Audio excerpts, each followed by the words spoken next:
This morning on DC News Now, we're tracking that heat and humidity building in just in time to kick off that work week. Low 90s, but with that humidity, it will feel like it's near 100 degrees at times. When do we see that relief? Those details coming up. Also coming up, gas prices going down. What's driving the prices down that you're paying at the pump as you head out to fill up your tank? In a close race for county executive, how many ballots separate two candidates from claiming the top office in Maryland's largest county this morning?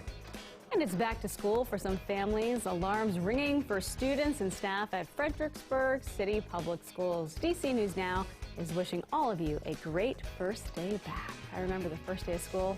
Yeah, don't want to go back many moons ago. The anxiety, the nervousness. Yes, everything. The fun was wearing the new clothes, though. Yes. Clothes and getting all the new school supplies. Yes. That was always my favorite. All right, it is 6 o'clock on a Monday morning. Good morning. I'm Tanaya Wright. And I'm Corey James. Cateree is in for Shanika Grimshaw. How are the roads looking this morning? The roads are looking pretty good. We've had some accidents pop up, but nothing that are causing too many slowdowns.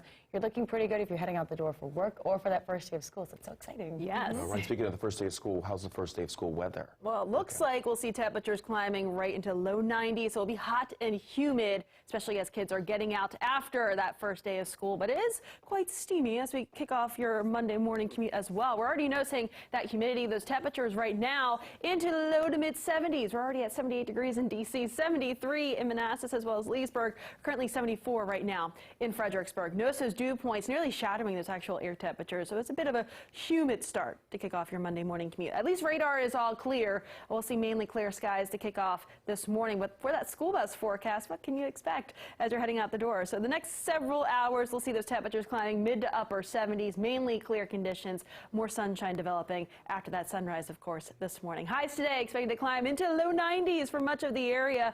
But with that humidity in place, it will feel like it's near 100 degrees. So certainly need to make sure that you are staying hydrated through the day if you're going to be outside for an extended period of time. Futurecast timing up the rest of your Monday. We also count with that chance for a few pop-up showers and storms. These will be very isolated. By about noon, a few of those back out towards Kaiser and Cumberland, and then eventually these continue to slide their way farther east, and they're mainly west of D.C. through the afternoon hours. This is a view of 2 p.m. Again, very spotty across the region. By about 4 p.m. too, mainly still west of D.C. We could see just that passing shower or storm just north of D.C. as we get towards, say, 5, 6 p.m. And eventually those showers and storms continue to push their way farther off towards the east. We should be mainly dry through the overnight tonight and into tomorrow morning. Mainly clear to kick off your Tuesday. However, still be a hot and humid one. A chance for a few thunderstorms into the afternoon as well. I'll have more details of the rest of that 7-day coming up. But right now, I do want to toss it over to Katie Reed with the very latest on that Monday morning commute. How's it looking out there? Well, good morning, Jackie. Some of our drivers are going to expect some accidents. Now, this one's pretty small. It's not looking like it's causing too many backups. A little bit of yellow there, meaning some stop and go, but nothing too bad. This one's on I-66 eastbound. It's right around Centerville. It's right before US 29, too, so make sure you're aware of that as you're heading out the door this morning. But looking on the rest of that area, we're looking pretty good. We do have a little bit of slowdowns right there heading up on 28, but nothing again too concerning right now. It should clear. But looking on the rest of our Northern Virginia coverage area, same thing. 95, 495, 295, 395, all those 95s looking pretty clear. Same thing as we head around our Washington metro area and then up to the Beltway. We're going to take a live look at it. It's looking pretty clear right now, surprisingly, but also it is just 6 o'clock. So we're looking at some cars already out there on the roads this morning. Nothing too concerning to me, at least. We're going to head up that 270 corridor and up into Hagerstown. We're looking pretty clear all around. Guys?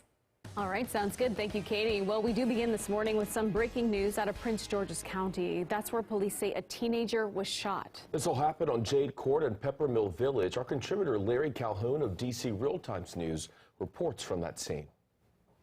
Prince George's County Police responded for a shooting. They found the juvenile, approximately 15-year-old male, suffering from a gunshot wound. That individual was transported to a local hospital. So far, police have not released any information on a possible shooter. Authorities have also not said anything about a motive. This morning, one person is in custody after a wild scene in Prince George's County. This happened around 7 o'clock last night on Walker Mill Road in Capitol Heights. When officers arrived, they found a woman who was shot. According to our partner, DC Real Time News, the suspect ran from the scene, carjacked someone at gunpoint, and then crashed right into a car near the intersection of Southern Avenue and East Capitol Street in Southeast D.C. That driver who was hit describes what happened. My car turned and I hit another car. All these policemen came. They had their guns drawn. They were saying, oh, put your hands up, he's got a weapon. So I got down and then I ran to the police officer. It was just the scariest thing ever. The suspect was taken into custody. One person was taken to a nearby hospital. Her condition is unknown. Happening today, a final goodbye for two sisters from Potomac who were killed in a house fire. Lindsay and Jillian Weiner died last week while the family was on vacation in the Hamptons. That service is expected to take place at Washington Hebrew Congregation in Northwest. The girls' parents and brother were not seriously injured in that fire. Your time right now is 6:05. A house fire in southeast D.C. leaves a teen in critical condition. D.C. Fire EMS pulled the teenage boy from the second floor, three-story duplex yesterday. Those intense flames destroying the home, displacing the teen and two adults. Currently, right now, the fire's completely knocked down. Units are picking up and cleaning up, and the fire investigation units inside trying to determine the cause and origin of the fire. One firefighter suffered a minor injury in the fire. From our Hagerstown Bureau this morning, a father now facing charges in a deadly encounter. Police say Thomas Dorsey got into a fight with his son. During that fight, the 58-year-old is accused of stabbing his son's friend. That friend died. Dorsey is now being charged with first and second-degree murder as well as assault. Officers tell DC News Now that someone has minor knife injuries but did not specify who that person was. This morning, health officials in Prince George's County are planning for a monkeypox town hall meeting this week. Right now, the CDC is reporting more than 180 cases of the virus in Maryland. The county says a panel of experts will talk about prevention, treatment, and vaccination. And they will also open up the conversation for a Q&A session. The virtual town hall will be held Wednesday. People who are interested in attending can log in via Zoom from 6:30 to 7:30 that night.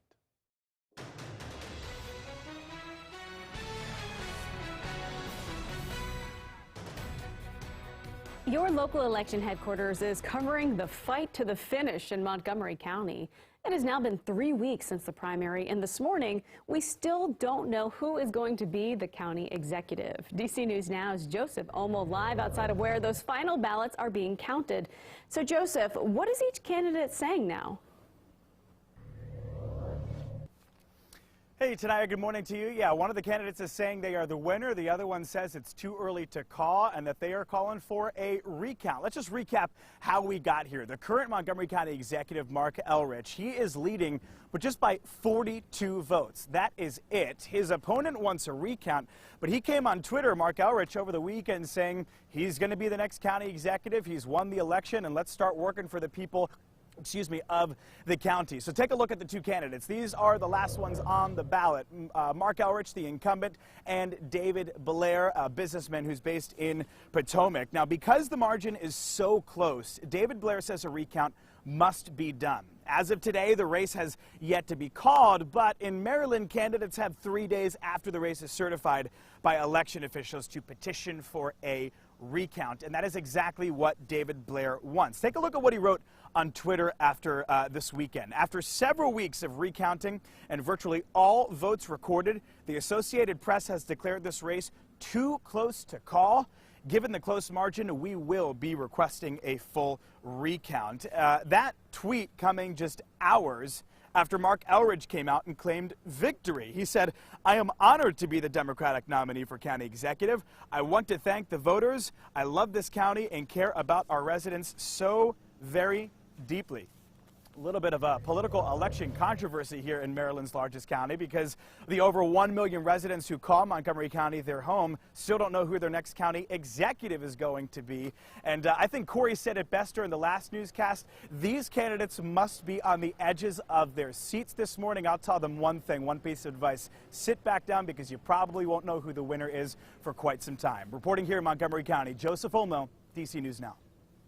All right, the wait continues. Thanks so much, Joseph. Developing now, the Senate is sending the Inflation Reduction Act to the House after a long weekend on the Hill. This is a big win for Democrats, passing the bill focusing on combating climate change and recent economic struggles. The Senate voted 51-50 with Vice President Kamala Harris casting the tie-breaking vote. Majority Leader Chuck Schumer celebrated the passage of the bill while calling out Republicans for opposing it. The bill, when passed, will meet all of our goals: fighting climate change, lowering health care costs, closing tax loopholes abused by the wealthy, and reducing the deficit. This is a major win for the American people and a sad commentary on the Republican Party as they actively fight provisions that lower costs for the American family. The House will vote on the bill when lawmakers return Thursday. That is when it is expected to pass. The bill will then head to the president's desk. Your time right now is 6:10 on this Monday morning. Some good news this morning for drivers. Gas prices are dropping. For the first time in more than 150 days, the national average for a gallon of gas is under $4. Our Lex Morris is live this morning at a gas station in Northeast D.C. with a look at what you'll be paying when you head out there to fill up. Lex, good morning. Good morning, Tanaya. Well, that's right, and it's refreshing to say the least. At this gas station in the Deanwood neighborhood of Northeast D.C., you can check out the price for yourself, $3.89. And just across the street, about 200 yards away, $3.95. And now you mentioned that the average of gas was going to be under $4. Well, Gas Buddy is predicting that to happen sometime in the next 24 hours. In Prince George's County, the lowest reported gas is sitting at $3.68, and crossing over into Northern Virginia, prices are being reported around $3.70 a gallon. So what exactly does this mean for us? Well, in our region, it's certainly going to be helping with inflation and the cost of living. Experts are attributing the drop in prices to supply and demand, with gas consumption about 9% lower than it was this time last summer. And to continue to put that into perspective, the last time that I personally filled up my car was in Northwest DC about a week and a half ago, and the gas was over $5 a gallon when I did that. So of course this is a huge relief for drivers in our area, especially those drivers who come into the city often and have to fill up while they are here. But exactly how long will this last? Well, it could go either way as far as prices in the next few months. According to Gas Buddy analysts, you should definitely take care of that or take advantage of this relief while we have it. Multiple factors could be influencing the price of gas, including how hurricane season goes in the Gulf of Mexico, as well as geopolitical threats that happen overseas. Now, I did check in with meteorologist Jackie Layer this morning. She says there is a disturbance in the Atlantic right now, but it is too soon to tell if that's going to cause an issue. Of course, we will be keeping our eye on all of that. Live in Washington, Lex Juarez, DC News Now.